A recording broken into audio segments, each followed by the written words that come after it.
All right, so today's session is about measure of performance. In this particular data compression lecture, what we are going to study today is measure of performance. Now, in the earlier lecture, just a review back that we studied what is data compression. Then we studied different types of compression techniques. And then we did the difference between the two compression techniques, that is lossless and the lossy compression technique. Now we are going to understand that whatever algorithm we are going to use for compression, what is the measure of performance of those particular algorithms, right? So when I say measure of performance, I mean to say that I am going to evaluate, right? I'm going to evaluate how I am going to evaluate the performance of the compression algorithm. Because here in data compression, what we are going to use, we are using the compression algorithm, different types of compression algorithm, and we are going to analyze the performance of that particular algorithm. But the question arises, what should be the parameters with the help of which we are going to analyze the performance of compression algorithm, right? So the next question arises, what are the different parameters according to which we are going to analyze the performance of compression algorithm? So when we talk about performance, we have different parameters in the field of data compression. Those particular are of 5 different type of parameters, right? Let's study one by one what are these parameters. Now, in this particular, I have mentioned what are the different parameters we are going to study. So here, the first one you can see that is called as the compression ratio, because as we are talking about, we are going to compress the data with the help of compression algorithm. We need to find out the compression ratio, how well the compression ratio is defined, and that will affect the performance of the algorithm. Second point or second parameter is termed to be as the distortion. Distortion can also be said to as noise. You must have heard of this word, particular word, that is, it can be also called as the noise. We are going to study in detail in further slides. So the third point or the third parameter we are going to analyze is called as the compression rate.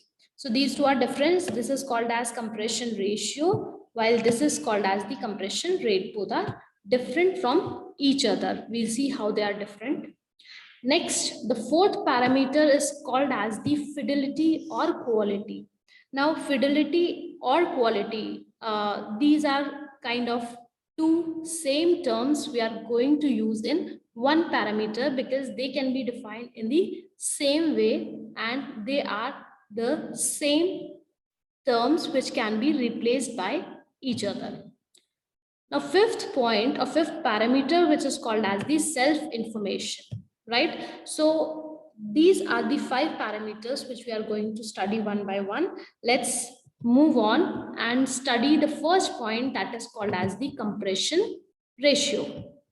Now, the first point, compression ratio, what it is? See, the ratio is, we are going to find out the ratio. What ratio we are going to find out? We are going to find out the number of bits required to represent the data before compression. The number of bits required to represent the data before compression to the number of bits required to represent the data after compression. Okay, so before compression divided by after compression. This ratio is called as the compression ratio, right? So that is termed to be as the compression ratio. Now this is a very logical way of measuring how well a compression algorithm compresses a given set of data. That means with the help of compression ratio, we can find out that how well a compression algorithm is compressing a given set of data. So let's take an example for this. Suppose we have an image and this particular image requires 65,536 bytes, right? Let's say we have an image and that requires 65,536 bytes. Now this image is compressed, and after compression, this image requires 16,384 bytes. Now, what we are going to do, what is the formula for compression ratio? We will say, let's say CR is equal to compression ratio, right? So what was the number of bits required to represent the data before compression? It is 65,536, right? Divided by the number of bits required to represent the data after compression. So after compression, what is required? It requires 16,384 bytes. So now you can easily divide it, and that can be divided as 1, and this is 4 times, and this is 1. You can just do the calculation. So here, what is the compression ratio? Compression ratio is 4:1, right? So here the compression ratio is 4:1. It can also be represented as in percentage. In percentage, it is 75%. It is 75%. Now here, when I say compression ratio is 4:1, what does it mean? It means that this amount of data is reduced. It can be represented in terms of reduction in the amount of data required, right? So this is how the compression ratio is defined, and it is a very good parameter in which we can analyze how well the compression algorithm is compressing a given set of data, right? So let's move to the second point. Second term is called as the distortion. Now I earlier also told you that distortion can be also termed as noise. Now what is distortion? Distortion can be calculated, or it can be defined as the difference between the original and the reconstruction or the reconstructed data is called as the distortion. That means if you remember in the earlier version, what was the block diagram for compression? It was, first there is an input, there is the original data, let's say OD. Input original data is given, there is a compressor or encoding is done. Compressor or encoding procedure is taking place, and it is giving you the output. This is the input, and it is going to give you the output as, what will be the output? It will be the compressed data. You will get compressed data, CD. Now the reverse procedure will take place. Compressed data will be taken as the input. Decompression algorithm will be done, or decoding will take place, or decompressor will be there, and it will give the output as the decompressed data. You get the decompressed data. Now you are going to match these two data, original data and the decompressed data, or it is also called as reconstructed data. So if there is a difference, whatever the difference is in between these two files or in these two data, this particular is called as distortion. If the difference between the two is high, then the distortion is high. And if the difference is less, the distortion is less. That means the noise is less. So with the help of distortion, we can find out the efficiency of the compression algorithm. So in order to determine the efficiency of the algorithm, compression algorithm, we can use, or we can quantify the difference between the original and reconstructed data or the file. So this is how the distortion is defined. Lossy techniques, because in lossless, if you remember, there was no loss of data. The original file and the reconstructed file is the exact copy of same, right? Reconstructed file is the same as the copy of original data. So there was no distortion. That means there is no loss of data. That is the point here. Now, in lossy techniques, there will be distortion, and the distortion can be seen in speech, video, etc. And the quality can be measured. Now, moving further, we have this third point that is called as the compression rate. Now, you can see this is called as the compression rate.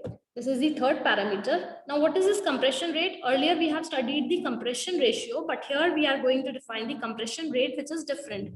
Now, it is what? It is the average number of bits required to represent a single sample. Whatever the average number of bits is required to represent a single sample is called as the compression rate. This is the definition for compression rate. Now, taking the same example as the earlier example, if you remember, in compression ratio, we have an original image of square array of 256 into 256 pixels, and it requires 65,536 bytes. And when we compress this particular file, the compressed version have the square array of 128 into 128 pixels, and it requires 16,384 bytes. So the compression ratio was 4:1, right? This we have calculated earlier. Now, in this compressed image, in this case, if we assume 8 bits per byte or pixel, the average number of bits per pixel will be 2, will be represented as 2 by 256, and this is 128. So 256 divided by 128 gives you 2. So compression rate can be defined as the 2 bits per pixel, as the definition gives as average number of bits required to represent a single sample. So this is how we are going to calculate the compression rate. Now, the fourth and very important point that comes here is fidelity or quality. Fidelity and quality. I told you in the earlier point also that these two are same. These two are same and can be replaced by one another term. The difference between reconstruction and the original are fidelity and quality. Now you must be thinking that earlier we have already seen the difference between the original and the reconstructed was the distortion, while the difference between the reconstruction and original are the quality or fidelity. So we can say quality is inversely proportional to distortion. How? If the distortion is high, that means the noise is high. The difference between the reconstructed and the original will be high, and this means the quality will be low. As you must have known that if there is much of noise in the image after compression, so what does that mean? That means that quality is low, and vice versa. So we have seen when we say that fidelity or quality of a reconstruction is high, we mean that the difference between the reconstruction and the original is small. So if the difference or the distortion is small, if the distortion is small,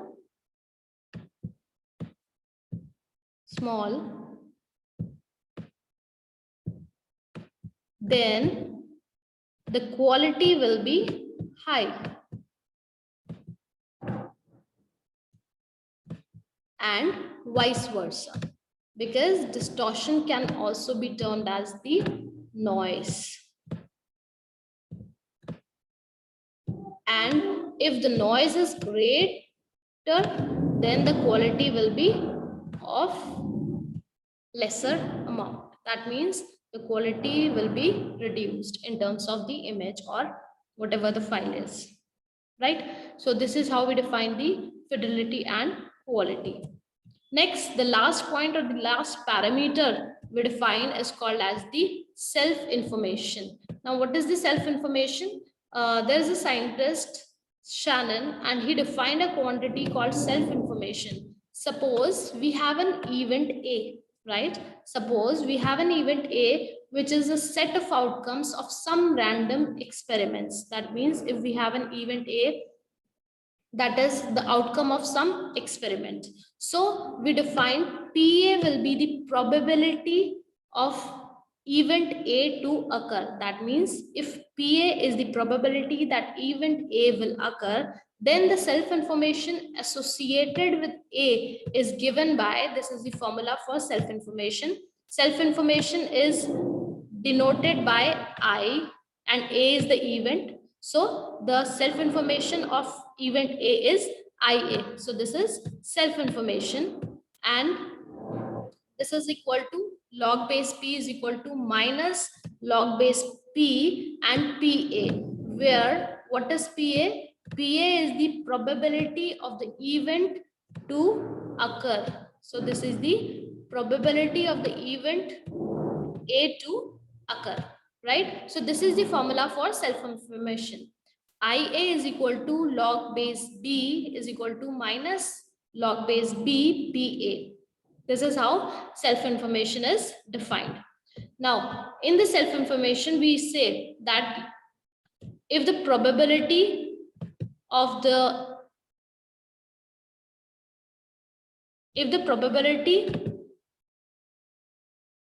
sorry, just a minute. If the probability of an event is low, then the self-information associated with it is high. That means it is inversely proportional again. If the probability of an event is high to occur, the information associated to it is low. Example, or the formula itself says that it is inversely proportional. You can say this is 1 divided by log base B PA, and this is equal to IA. So this is inversely kind of proportion. If the probability is high, information associated with it is low, or if the probability is low, the information associated with it is high. Okay, and let's take an example for this. The statement says the barking of a dog during a burglary is high probability event and therefore does not contain too much information theory. However, if the dog did not bark during a burglary, this is a low probability event and contains a lot of information. That means whichever event has high probability to occur, will have low information associated to it, while which event has low probability of occurring will have lot of information associated with it, right? So that's all for today. Thank you very much.